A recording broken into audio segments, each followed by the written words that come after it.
Welcome to Kavemans Musings, episode 5. It is Monday, August 15th, 2022, the one-year anniversary of the Taliban taking over Kabul and effectively taking the country back over since we withdrew. That debacle is pretty much the highlight of President Brainfreeze's term so far. Until this year with the economy crashing, and he's only going to make it worse with the anti-inflation bill that spends more money and creates more IRS agents. If you make less than $25,000 a year, you're 5 times more likely to get audited. Maybe that's because you can't afford a lawyer or an accountant, and they know it's easy. They can just take money from you. So they're not just going to target the rich like they said. That's a big shocker. Anyway, back to the takeover of Kabul again by the Taliban. That was a year ago.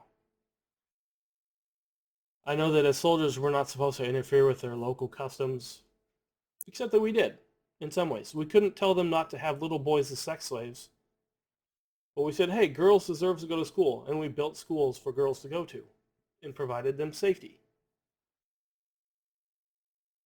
The Afghani soldiers didn't complain when their commanding officers skimmed their paychecks, but we said, hey, that's not right. They shouldn't be doing that. And now the Taliban are back in power. Guess who's not going to school? Girls. And a lot of little boys aren't either. They're going to madrasas, if anything. It's a debacle because the top people at the Pentagon, for some reason, could not figure out that if we left, that if we didn't have technical advisors there keeping the aircraft in the air, if we stopped sending them aircraft parts for the helicopters, that they couldn't fight. They couldn't beat the Taliban. Now, Joe Biden made the argument, well, we're just keeping Donald Trump's timeline. Come on, man. Hey, I think that making a deal with somebody like that is crappy.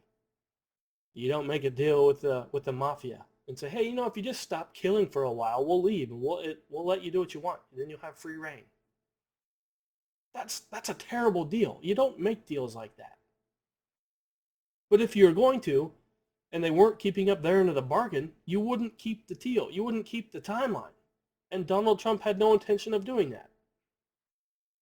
But they said, hey, we're going to get you out, and this is a campaign promise. Da, da, da.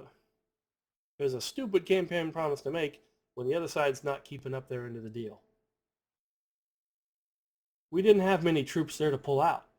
But the way we pulled out is just as disgraceful as the fact that we pulled out without taking everyone with us. The Americans in the country had no idea that we were just going to up and leave. According to some reports, we left one airport, middle of the night. We just shut the power off and left. That's real classy.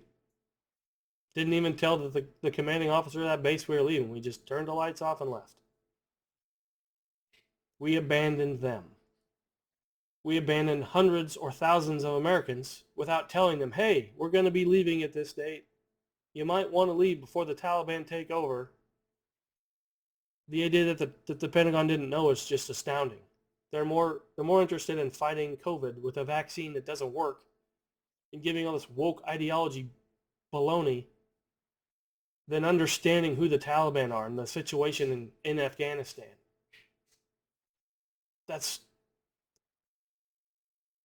It's amazing how dumb they did it. We gifted the Taliban hundreds or thousands of brand new rifles with optics, with night vision, with bullets, with aircraft, with vehicles. And then they turn around and say, hey, Americans, you don't need an AR-15. Wait a minute, you just left hundreds of billions of dollars of stuff for the Taliban, you asshole. You're not telling me I can't have anything.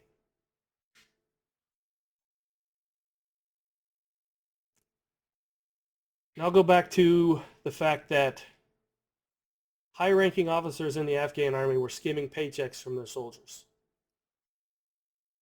It sounds crappy. It sounds pretty terrible for them to do. However, it also gave them incentive to create entire battalions, entire forces out of thin air.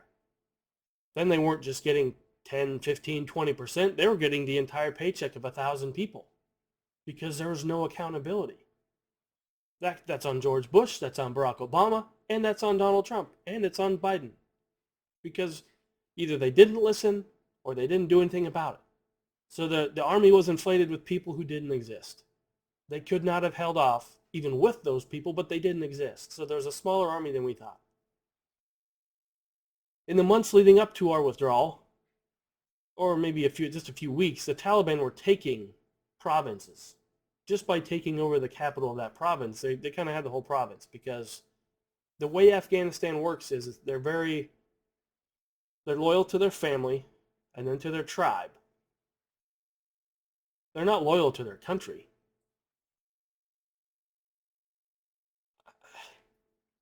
We don't understand how that works. That's part of the reason that we failed in Afghanistan.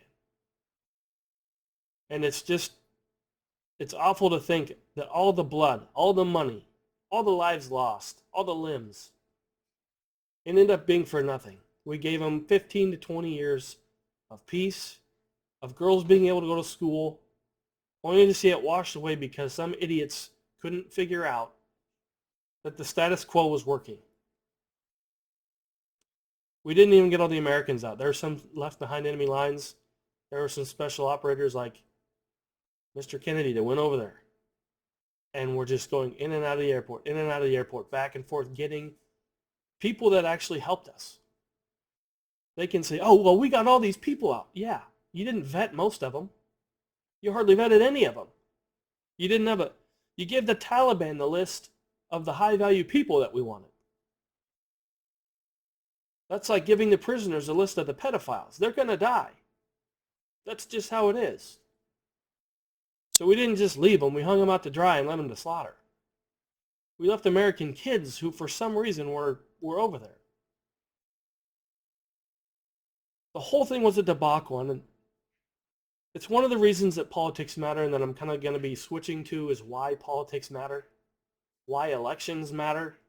Because we didn't just screw over the U.S. with this last election. We screwed over the Afghani people, who maybe weren't caring enough about freedom to fight for it, but there's still a small group fighting the Taliban, which is good to see. I think that Putin saw what happened in Afghanistan, the ineptness of our leadership, the lack of planning, the lack of understanding of basic tenets of Islam, basic tenets of how Afghanistan works. And they said, they're not going to fight us. We can take Ukraine. Under Trump, there's no way that would have happened because Trump had a line in the sand. Hey, you do this, we're attacking you back. He claims that he said he was going to hit Moscow. I don't know if that's true. But it didn't happen. Ted Cruz worked with him to stop Nord Stream 2.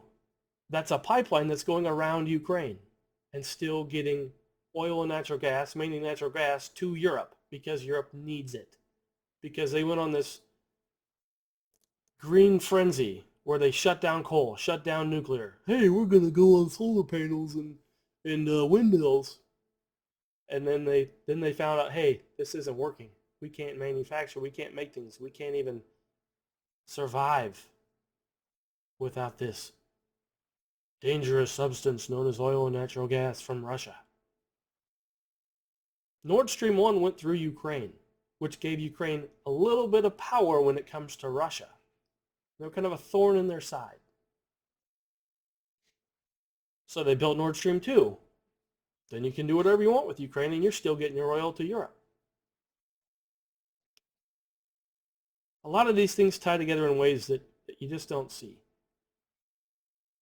Brad Thor wrote the book, Rising Tiger, Paper Tiger, whatever, that recently came out. I should know that because I just read it. I think it's a Rising Tiger. And he talks about Ukraine being invaded by Russia. He wrote that last year. I don't know how he does it. I know he has friends in the intelligence agencies and stuff like that and just former agency guys. But he called the Russian invasion of Ukraine before it happened and wrote about it in his book. That's pretty crazy. I'm kind of scared to see what else will come true from that book. He talked about a partnership with India, Japan, Australia and the U.S., kind of a Pacific NATO type deal to counter China. And what's Joe Biden doing there? Berating China, or berating India for buying things from Russia that they had made a deal to purchase like 10 years ago. And they followed through on something they paid for and had a contract to receive. And then Joe Biden's like, well, you can't do that. So he's creating distance between any potential allies we could have in Asia to deal with China, who now wants Taiwan.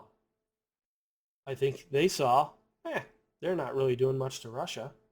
They said, Russia, you can't use the dollar to buy oil and natural gas. We're going to kick you off the monetary system. And Russia was like, we know you need this oil.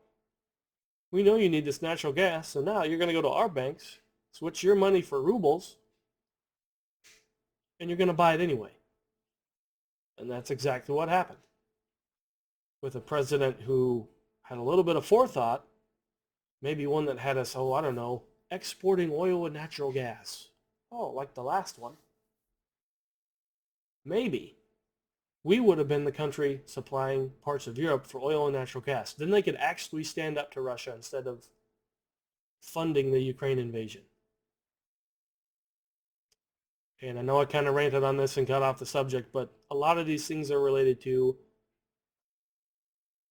the election of 2020, poor leadership, just how much of society has been taken over by the woke, communist, socialist dirtbags who want to see a new world order. Whether it's called that or not, they want to see America not on top. And I think if you remember anything, when you vote in November, remember how badly we botched Afghanistan. How many people died for no reason. How many weapons, tanks, night vision goggles that we left for the Taliban. And the U.S. soldiers who died in a suicide attack that didn't need to die. There was one note that was on, I think, a Jocko podcast or an Unraveling. The U.S. soldiers were cleaning up the base for the Taliban. Before they left, they had to clean up the air base for the Taliban. It doesn't get much more degrading than that. I'm praying that in 2022, we start to right some of the terrible decisions that we've been making so that there are no more Afghanistans to prevent, and maybe it's too late to prevent China from taking Taiwan. We're not a Christian nation, but our influence matters. How we vote matters. I hope you guys have a good day. I'm kind of feeling under the weather. I'm exhausted. I feel like I'm getting sick. But I should have the next episode out at the end of the week that's kind of back on track of going through what I wanted to talk about. So have a good night and thanks for watching. Like, subscribe, follow, whatever you do, blah, blah, blah. Oh, and if you enter the code WEB at Brickhouse Nutrition, you get 15% off. I'm not sponsored by them or anything, but I think it's funny because they do sponsor David Webb. And his last name, my last name, gets you 15% off. So I thought that was pretty cool. Anyway, have a good night and God bless.